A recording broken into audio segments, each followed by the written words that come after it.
Hello 10th class, how are you all. तो आज हम स्टार्ट करेंगे हमारी यूनिट सेकंड जो कि है क्वाड्रेटिक पॉलिनोमियल। लेकिन इसको स्टार्ट करने से पहले हमें सब कुछ पॉलिनोमियल के बारे में पढ़ना पड़ेगा, ठीक है ना। तो सबसे पहले अपने पॉलिनोमियल के बारे में डिस्कस करेंगे। पॉलिनोमियल क्या होता है, कितने टाइप का होता है, ये सब कुछ। उसके बाद हम स्टार्ट करेंगे हमारा क्वाड्रेटिक पॉलिनोमियल, ठीक है। तो चलिए समझने की कोशिश करते हैं कि व्हाट इज पॉलिनोमियल। तो गाइस, अगर मैं पॉलिनोमियल की बात करूं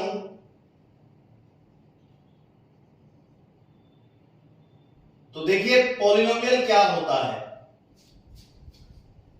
पॉलिनोमियल में हमारे पास कोई भी अलजेब्रिक एक्सप्रेशन है, उस अलजेब्रिक एक्सप्रेशन में वेरिएबल की जो पावर होती है वो हमेशा होल नंबर से बिलोंग करनी चाहिए। मतलब कि पॉलिनोमियल का क्या रूल बना, N algebraic expression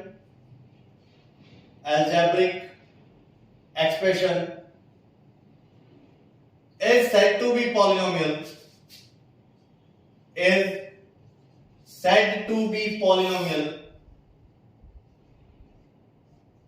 if power of the variable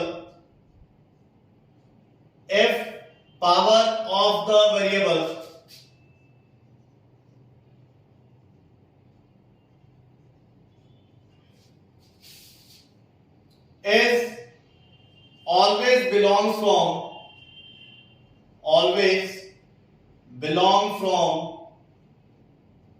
whole number। Whole number आप सभी जानते हैं, होल नंबर का मतलब है 0, 1, 2, 3, 4, ये सब के सब होल नंबर हैं। तो सबसे पहले हमें पता होना चाहिए कि पॉलिनोमियल है क्या। तो इसकी डेफिनेशन है an algebraic expression in which the power of the variable is always belong from whole number, ठीक है। तो उसको अपने क्या बोल देते हैं, पॉलिनोमियल बोल देते हैं। और होल नंबर का मतलब होता है जैसे पावर 0 आ गई, पावर 1 आ गई, पावर 2 आ गई, इस तरह से उसकी पावर होंगी। तो जैसे अपने कुछ एक एग्जांपल करते हैं। फॉर एग्जांपल बेटा मैंने यहां पर लिखा, मैंने बोला 2x² प्लस 3x प्लस 5। तो देखो ये एक अलजेब्रिक एक्सप्रेशन है। इस अलजेब्रिक एक्सप्रेशन में ये हमारा वेरिएबल है। तो इस वेरिएबल की पावर 2 है, यहां 1 है और यहां पर नहीं है, तो मतलब वेरिएबल की पावर 0 है। तो सारी की सारी पावर्स किस में बिलोंग कर रही हैं, होल नंबर्स में। तो इसलिए अपने इसको क्या बोलेंगे, पॉलिनोमियल बोलेंगे। अच्छा, किस तरह के पॉलिनोमियल नहीं होते, जैसे मैंने एक सेकंड एग्जांपल दिया आपको, से मैंने बोला 2√x प्लस 3। तो आपने देखा कि एक अलजेब्रिक एक्सप्रेशन है, इसके अंदर ये वाला वेरिएबल है, वेरिएबल के ऊपर रूट लगा हुआ है, रूट का मतलब होता है पावर 1/2, ठीक है। तो इसको अपने पॉलिनोमियल में काउंट नहीं करेंगे। समझ आई बात। एक एग्जांपल और देता हूं, जैसे मैंने लिखा थर्ड वाला, मैंने आपको बोला 3x की पावर 4 माइनस 5x² प्लस 2। तो देखो x की पावर 4 है, x की पावर 2 है और x की पावर 0 है, मतलब ये वाला पॉलिनोमियल होगा।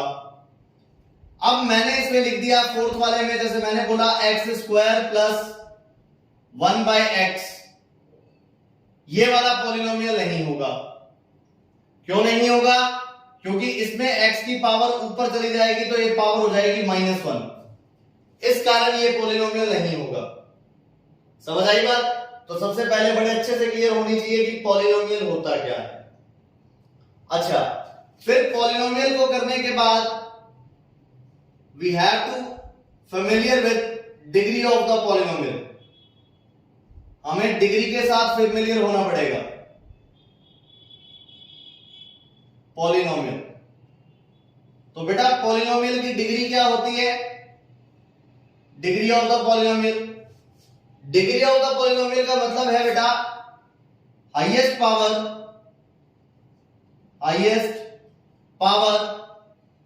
Of variable, highest power of variable.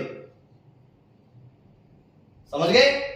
किसी भी पॉलिनोमियल में वेरिएबल की highest power is said to be degree of the polynomial. ठीक है, तो मैं लिख सकता हूं highest power of variable in any polynomial,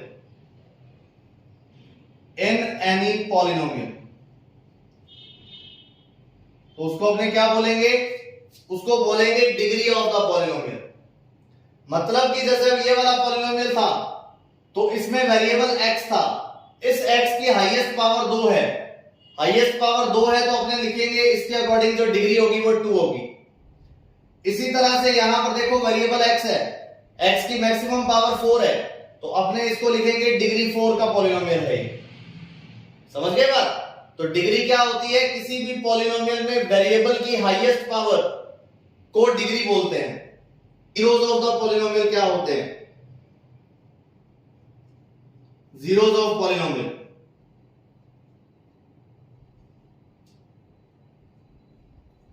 देखो जीरोस ऑफ पॉलिनोमियल का मतलब क्या है, value of the variable, value of variable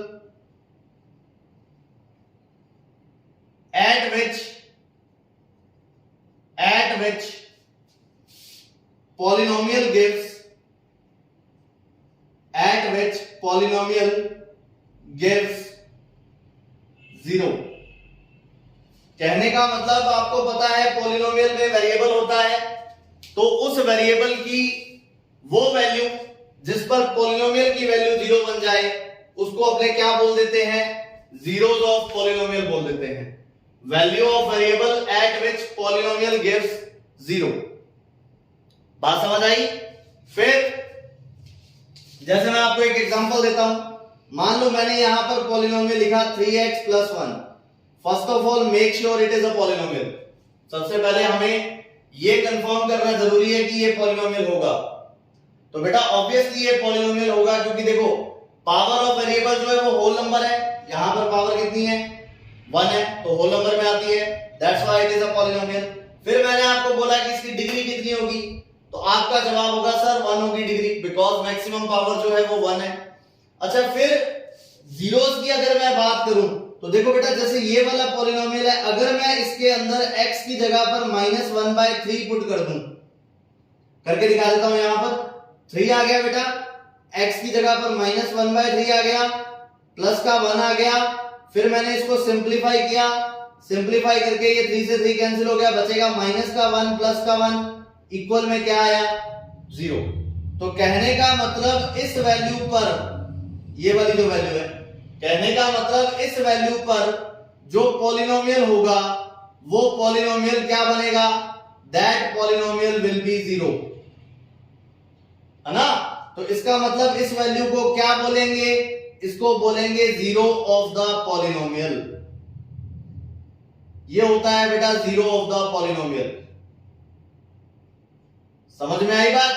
दोबारा मैं एक बार फिर से रिपीट करता हूं, जीरोस ऑफ पॉलिनोमियल मतलब value of the variable eight which polynomial gives 0। जैसे फिलहाल मुझे एक पॉलिनोमियल गिवन था ये वाला, इस पॉलिनोमियल में मैंने x की ये वाली वैल्यू रख दी -1/3, तो इस पॉलिनोमियल का रिजल्ट 0 आ गया।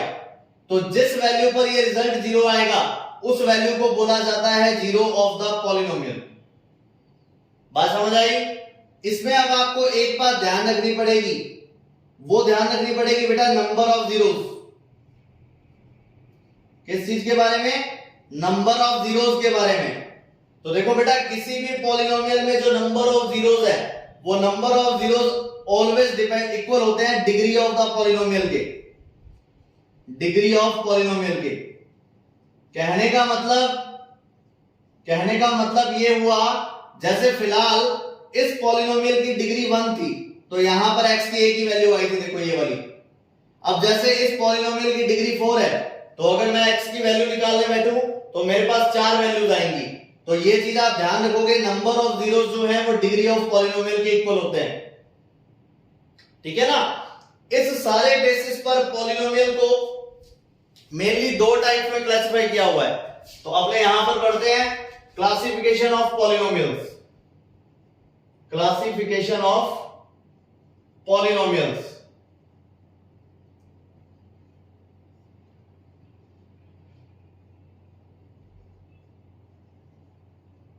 Classification of polynomials. तो बेटा ये क्लासिफिकेशन दो टाइप से किया गया है, देखो किस तरह से। एक तो किया हुआ है बेटा at the basis of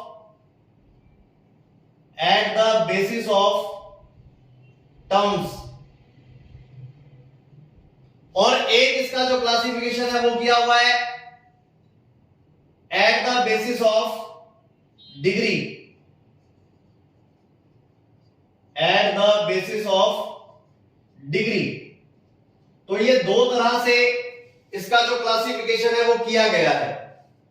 at the basis of terms का मतलब क्या है बेटा, that depend on the number of terms, कि इस पॉलिनोमियल के अंदर कितनी टर्म्स है। तो इसमें जो क्लासिफिकेशन है वो कुछ इस तरह से है बेटा। पहला जो क्लासिफिकेशन है that is said to be monomial, उसको क्या बोलते हैं, मोनोमियल। दूसरा जो क्लासिफिकेशन है वो होता है बाइनोमियल, और तीसरा जो क्लासिफिकेशन है वो होता है ट्राइनोमियल। तो इस तरह से तीन टाइप से इसका क्लासिफिकेशन किया हुआ है at the basis of terms. फिर मैं अगर बात करूं at the basis of degree की, तो यहां पर बेटा जो क्लासिफिकेशन हुआ है वो चार टाइप से हुआ है। पहला जो क्लासिफिकेशन है that is constant polynomial, constant polynomial. दूसरा जो क्लासिफिकेशन है दैट इज लीनियर पॉलिनोमियल,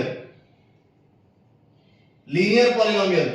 तीसरा जो क्लासिफिकेशन है that will be quadratic polynomial, और चौथा जो क्लासिफिकेशन है दैट इज क्यूबिक पॉलिनोमियल। ठीक है ना। ऐसा नहीं है बेटा कि क्लासिफिकेशन आगे चलता नहीं है, आगे चलता है लेकिन बहुत कम यूज आता है और कोई पर्टिकुलर उसका नाम भी नहीं है। तो चलिए वन बाय वन इसको समझने की कोशिश करते हैं। जैसे पहला मैंने यहां पर लिखा मोनोमियल। मोनोमियल का मतलब है कि जो नंबर ऑफ टर्म होगी ना वो नंबर ऑफ टर्म 1 होगी। इसका मतलब है जो नंबर ऑफ टर्म होगी वो 2 होगी। इसका मतलब है जो नंबर ऑफ टर्म होगी वो 3 होगी। ये है मोनोमियल, बाइनोमियल और ट्राइनोमियल। फॉर एग्जांपल दो टर्म्स है, देखो इसमें ये देखो दो टर्म्स है, 1 2, तो मतलब ये कौन सा होगा, बाइनोमियल। इसके अंदर देखो 3 टर्म्स है, 1 2 3, तो वो कौन सा होगा, ट्राइनोमियल। अच्छा अगर मैं बात करूं कांस्टेंट और इन सभी की, तो देखो बेटा कांस्टेंट का मतलब है कि डिग्री जो होगी, डिग्री का मतलब हाईएस्ट पावर, वो 0 होगी। फिर इसके बाद लीनियर का मतलब रहेगा जो डिग्री होगी वो 1 होगी। इसका मतलब जो डिग्री होगी वो 2 होगी, और लास्ट वाले का मतलब जो डिग्री होगी वो 3 होगी। ये वाले पॉलिनोमियल होंगे कांस्टेंट, लीनियर, क्वाड्रेटिक और क्यूबिक। अब जैसे यहां पर लिखा हुआ है बेटा 2 डिग्री का ये, सो दिस इज क्वाड्रेटिक क्योंकि 2 डिग्री है। यहां पर लिखा हुआ है पावर 1 है यानी कि डिग्री 1 है। अगर डिग्री 1 है तो मतलब ये कौन सा होगा, ये होगा लीनियर। तो इस तरह से इसको अलग अलग कैटेगराइज किया हुआ है। तो मैं कुछ एग्जांपल करवाता हूं। देखो जैसे मैंने लिखा, सपोज मैंने लिखा 3x², तो ये जो पॉलिनोमियल है पहली बात तो ये है मोनोमियल क्योंकि इसके अंदर एक टर्म है, नंबर ऑफ टर्म 1 है इसलिए मोनोमियल। अच्छा दूसरी बात वेरिएबल की पावर 2 है, तो वेरिएबल की पावर 2 है इसलिए ये कौन सा होगा, क्वाड्रेटिक। ध्यान से समझिएगा, ठीक है ना। अब जैसे मैंने बोला ओनली 5, तो ये होगा बेटा मोनोमियल। यहां पर कहोगे सर आप x सही नहीं, तो बेटा x तो है लेकिन उस x की जो पावर है वो 0 है। कहने का मतलब डिग्री 0 हो गई, और अगर डिग्री 0 तो मतलब इसको बोलते हैं कांस्टेंट। कौन सा पॉलिनोमियल होता है, कांस्टेंट पॉलिनोमियल। अच्छा फिर मान लो मैं आपको बोल देता 3x² + 5, तो आप बोलते सर इसमें 2 टर्म्स है। 2 टर्म्स है तो बेटा मैंने आपको बताया कि वो कौन सा होगा, वो आपके पास बाइनोमियल होगा, दैट विल बी बाइनोमियल। ठीक है ना। फिर डिग्री 2 है तो आप बोलोगे सर क्वाड्रेटिक होगा, इस तरह से, समझे बात? जैसे मैंने बोला 3x क्यूब प्लस का 5x माइनस का 1, तो आप बोलोगे सर 3 टर्म्स आ गई, यहां तो 3 टर्म्स आ गई, तो मतलब कौन सा होगा? वो आपके पास होगा ट्राइनोमियल, और इसकी जो पावर है वो 3 है, तो मतलब डिग्री 3 है, तो मतलब कौन सा होगा? ये होगा क्यूबिक। तो बेटा इस तरह से पॉलिनोमियल्स का वेरिफिकेशन किया जाता है। पॉलिनोमियल्स का अलग अलग तरीके से क्लासिफिकेशन इसी तरह से किया हुआ है, ठीक है ना? तो आपका वर्क है 2.1 करने से पहले आपको बेसिक नॉलेज होनी चाहिए। ये आज हमने जो गेन की वो सिर्फ बेसिक नॉलेज थी। किसके बारे में? क्वाड्रेटिक पॉलिनोमियल के बारे में। अगर आपको इतनी नॉलेज है तो आप ये मान के चलें एटलीस्ट क्वाड्रेटिक पॉलिनोमियल में हमें कोई दिक्कत नहीं आएगी। Thank you very much, have a nice day.